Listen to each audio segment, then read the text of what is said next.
Bonjour à tous, je m'appelle Aurélie. Mon travail consiste à vous accompagner dans l'évolution de votre carrière. Après avoir constaté que de nombreuses personnes cherchent à découvrir de nouveaux métiers, j'ai décidé de partir à la découverte de salariés et de chefs d'entreprise qui acceptent de partager avec nous leur expérience.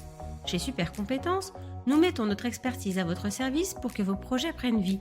Je suis très contente de vous partager l'enquête métier du jour. Vous êtes prêts? C'est parti! Bonjour à tous, je suis ravie de vous accueillir dans ce nouvel épisode. Je suis aujourd'hui en compagnie de Maëva, qui est thérapeute numérologue. Bonjour Maëva, Bonjour Aurélie. comment ça va?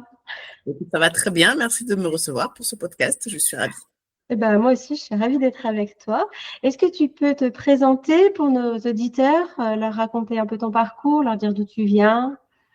Oui, alors c'est Maëva, j'ai 34 ans, je vis sur Bordeaux. J'ai commencé mon parcours en étant infirmière avec la vocation de prendre soin des gens pendant 10 ans, pendant lesquels j'ai fait du libéral, intérim, salarié, dans plusieurs services, etc. Mais je trouvais pas trop ma place. Et c'est vrai qu'en voulant aider plus mes patients, j'ai commencé petit à petit à me tourner vers ma pratique d'aujourd'hui. Ça fait 8 ans que j'ai commencé et 2 ans que je suis réellement 100% à mon compte en ayant arrêté le métier d'infirmière. D'accord. Donc au quotidien, tu fais quoi? C'est quoi ton métier? Au quotidien, il y a déjà une partie casquette entrepreneur, donc il y a tout ce qui est visibilité, réseau entrepreneur, création de sites internet, pour ceux qui, voilà, comme moi, qui ont appris à faire ça avec peu de budget au début, hein, forcément. Donc il y a tout ce qui est comptabilité, administratif. Et ensuite, dans ma pratique plus spécifique, je vais faire des thèmes numérologie dans la journée, par exemple, étudier quand j'ai une date de naissance, je vais aller regarder partout, tout ce qu'il me faut, les informations, je vais les rédiger. Je peux faire des consultations en visio parce que je travaille pas forcément avec des gens sur Bordeaux. Donc en visio, je vais faire des ateliers pour les entrepreneurs. C'est très varié. C'est très, très varié. Oui, c'est large du coup, il y a plein de choses à faire et à voir. Donc les gens, ils te contactent en général parce que c'est quoi leurs besoins? Pourquoi ils me contactent? En général, parce que ils ont une situation dans laquelle ils ont du mal, ils sont en recherche de sérénité, de paix. Ce sont des personnes qui viennent me voir, qui sont déjà vaillantes, mais qui sont juste découragées et qui ont tapé à plusieurs portes, qui n'ont pas trouvé leur réponse. Et souvent, ce que je fais, comme c'est un métier un peu atypique, on vient me voir un petit peu comme une porte de sortie, une issue de secours, et en me demandant de les aider juste à se relever et à trouver moi, je dirais de la paix, un peu, de la sérénité, quelqu'un qui les écoute, qui comprend et qui va enfin trouver peut-être l'origine de ce qui se passe pour eux, quoi. D'accord. Donc tu travailles principalement seule? Ouais. Après, j'ai des collaborations, forcément. Je fais des constellations familiales, par exemple, et je le fais avec une collègue à moi, thérapeute aussi. C'est Mais quoi? constellation familiale, voyez ça comme une pièce de théâtre. Et une personne, elle vient avec sa problématique et chacun va jouer le rôle des personnes de sa famille, par exemple, qui sont concernées. Par exemple, je sais pas, tu as du mal à développer ton activité professionnelle. Tu vas venir en disant, j'ai essayé plein de choses, mais ça fonctionne pas. Et on va aller choisir des personnes qui vont représenter tes parents ou ta grand-mère ou ton arrière-grand-mère. Tout ça se fait en clairvoyance. Il y a un côté hyper intuitif, mais c'est hyper sympa parce que les gens, ils rentrent dans la peau du personnage sans vraiment connaître la personne. Et du coup, ils vont donner des réponses. Juste avec les ressentis, je me sens pas bien, je suis en colère, je me sens triste et tout ça. Et puis, c'est le genre d'enquête qu'on va résoudre. Des fois, on va se rendre compte que dans ta lignée maternelle, il y a eu, je sais pas moi, 4 banqueroutes.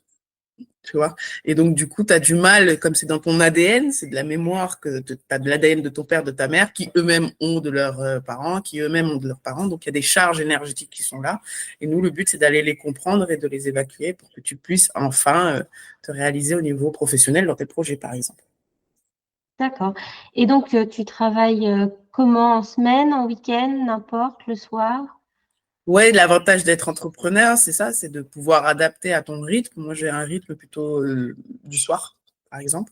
Donc, moi, ça me dérange pas d'aller faire des séances à 20h du soir. Au contraire, c'est là où je suis en meilleure forme. Mais oui, en général, si je me garde quand même, on peut pas bosser tous les jours, mais quand c'est ta passion, tu vois pas forcément un dimanche, ça me dérange pas de rester sur un thème d'un enfant, par exemple, ou pareil, ça va me stimuler aussi à donner le meilleur de moi-même. Donc non, j'ai pas forcément d'horaire. Après, il faut toujours quand même penser à se prendre 1 ou 2 jours de repos dans la semaine, minimum, quoi. Oui, voilà. Mais c'est jamais fixe, c'est en fonction des demandes que tu as, peut-être? Exactement. Il y a des fois, les personnes, elles travaillent, donc quand tu les reçois en soins, c'est soit le soir, il y en a qui peuvent être le matin, il y en a c'est le samedi, donc on s'adapte. Quelles sont les compétences nécessaires pour ton travail? L'éthique en premier, parce que ça reste des personnes qui viennent te voir avec une problématique souvent intime, viennent te voir dans la vulnérabilité. Il faut savoir être professionnel, être dans l'éthique et être responsable. Ça veut dire que tu aides une personne à récupérer de l'énergie pour qu'elle règle son problème, mais tu n'es pas non plus la science infuse. Donc tu fais ce que tu peux, mais il faut savoir rester humble et savoir être à l'écoute du besoin de la personne. Et l'éthique, c'est pour moi, c'est voilà, il y a des choses à... La personne, elle est dans un état qui peut enregistrer tout ce que tu dis. Et donc il va falloir faire super attention à ça, je pense. On ne dit pas n'importe quoi à une personne en souffrance. On va pas lui créer de l'espoir là où il y en a pas. On va pas, voilà. On peut juste lui apporter du confort, du soutien et mettre tout notre savoir à sa disposition pour l'aider à s'en sortir. Ok. En tant qu'entrepreneur, est-ce qu'il est facile de trouver des clients? C'est pas évident. Ça dépend, je dirais, dans quel métier, mais je pense qu'aujourd'hui, on s'est à la mode d'être sur les réseaux à fond, à fond, à fond, alors qu'en fait, les gens, ils achètent ta personnalité. Quand ils viennent te voir, c'est toi qui viennent voir, c'est pas quelqu'un d'autre. Et je pense que le plus gros truc que j'ai compris pour trouver des clients, c'est qu'il faut se montrer et pas que sur les réseaux, c'est-à-dire aller rencontrer les gens. Ils ont besoin de voir qui tu es, surtout dans le monde pratique. Qu'est-ce que tu dégages? Est-ce que tu es à la hauteur de ce que tu proposes? J'ai envie de te dire. Ouais, pour trouver des clients, il faut juste aller à la rencontre des personnes et dire ce que tu fais. Les réseaux entrepreneurs, les cafés, les trucs comme ça, il faut pas hésiter à aller rencontrer les gens. Et après, c'est bouche à oreille. Tout à fait. Est-ce qu'il y a des possibilités d'évolution? Bien sûr, dans n'importe quel domaine, tu peux le faire à plein de niveaux différents. Moi, aujourd'hui, je fais plusieurs activités qui ont toutes le même fil rouge, mais tu vois, je vais créer des livres pour enfants, pour aider les parents, des cadeaux de naissance qu'on peut faire. Il y a des personnes qui vont venir me consulter, il y a des personnes qui vont venir faire des constellations familiales, il y a des personnes qui vont venir me voir en soins. Tu peux faire de l'atelier, moi je fais de la formation en numérologie aussi. Donc je pense que ce qui est important, c'est de pas mettre tous tes œufs dans le même sac. Quand tu es entrepreneur, il faut que tu puisses identifier là où on te trouve le plus facilement. Et ce qui marche le plus, ça reste des produits que tu vends, des prestations. Donc faut pas hésiter à être curieux et tu peux le faire à plusieurs niveaux. Je pourrais suivre les sportifs de haut niveau, pourquoi pas aller intervenir en entreprise, etc. Faut voir où te spécifier dans une niche. T'en as une de spécialité, toi, par exemple? Moi, j'aime beaucoup les couples. Tout ce qui est sentimental, et, la relation à soi, pour voilà, créer vraiment. Parce que pour moi, le bonheur, c'est l'authenticité dans tes relations et d'avoir. Il y a beaucoup de gens qui réussissent, qui ont un certain statut, mais qui finalement, c'est les relations qui comptent. Donc, relation famille, parents-enfants, relation de couple et la relation à soi, tout simplement.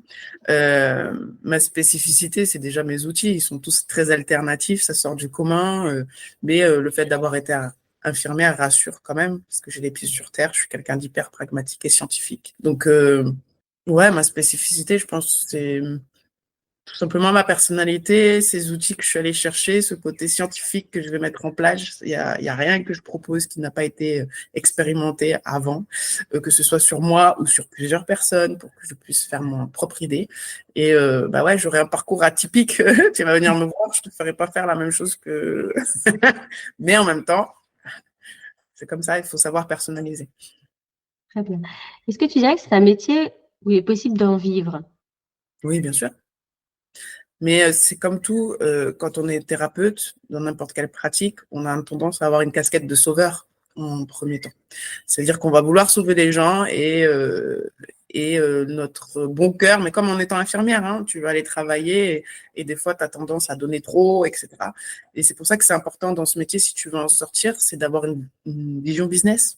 Quand même, tu es un entrepreneur d'abord, donc il y a des stratégies à mettre en place, il y a la visibilité, il y a la compta, il y a l'administratif, et voilà, tu peux si tu es capable de vendre une bouteille d'eau à 3 euros Carrefour, 10 euros à l'aéroport, et puis t'en as qui valent 10 000 euros. Donc, en fait, la valeur que tu te donnes, c'est aussi ce que tu peux récolter avec tes clients.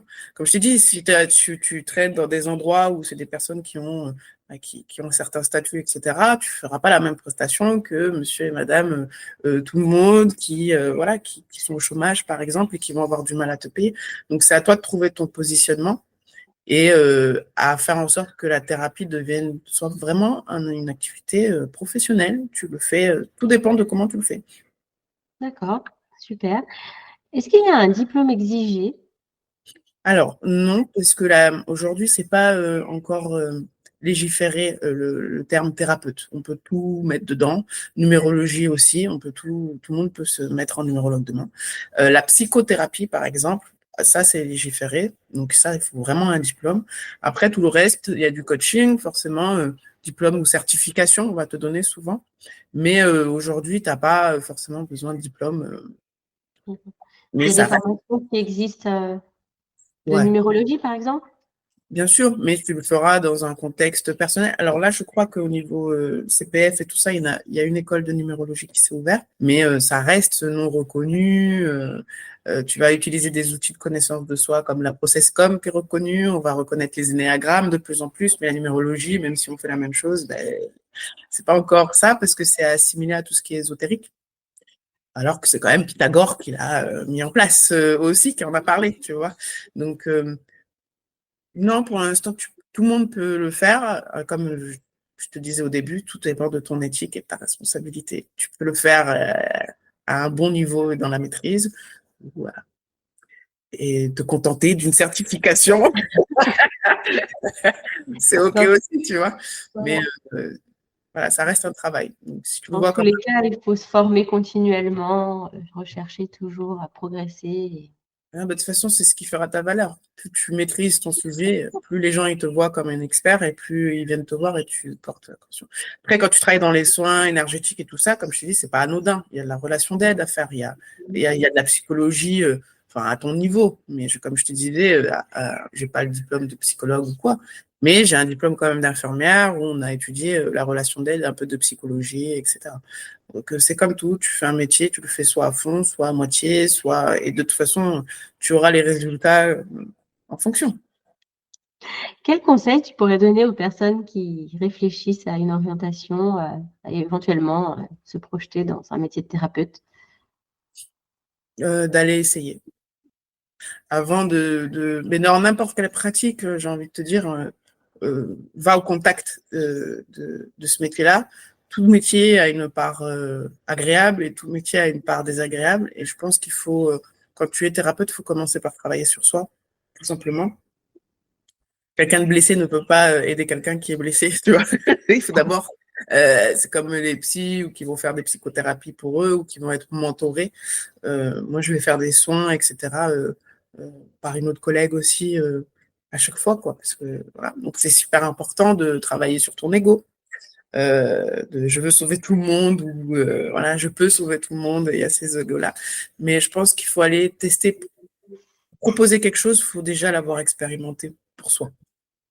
Aller tester des soins, aller tester la numérologie ou d'autres pratiques, peu importe, pour trouver vraiment, il y a tellement de techniques différentes qu'il faut trouver ce qui te parle. Il y en a des gens qui ont besoin de passer par le corps, il y en a qui ont besoin de passer par les émotions, il y en a par la danse, il y en a par l'art.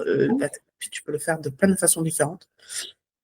Donc, ne pas hésiter à soit aller contacter les personnes, leur poser des questions et tester, tout simplement. Ok. Eh bien, merci beaucoup, Maëva, d'avoir partagé ce moment avec nous. Avec grand plaisir. Merci beaucoup à toi. Eh bien, et peut-être à une prochaine fois, alors. Avec plaisir. Merci d'avoir écouté ce podcast. Vous retrouverez les liens de notre invité du jour en description. Vous trouverez également l'enquête métier du jour en version PDF dans les notes de l'épisode. Si l'interview vous a plu, n'hésitez pas à la relayer autour de vous et de la noter sur votre application de podcast préférée. Vous pourrez retrouver l'ensemble de nos services sur supercompétences.fr. Si vous voulez partager votre métier, prenez contact avec moi pour que nous puissions en discuter. Je reste également disponible pour parler avec vous de vos projets de reconversion professionnelle. Je vous donne rendez-vous au prochain épisode. Belle journée!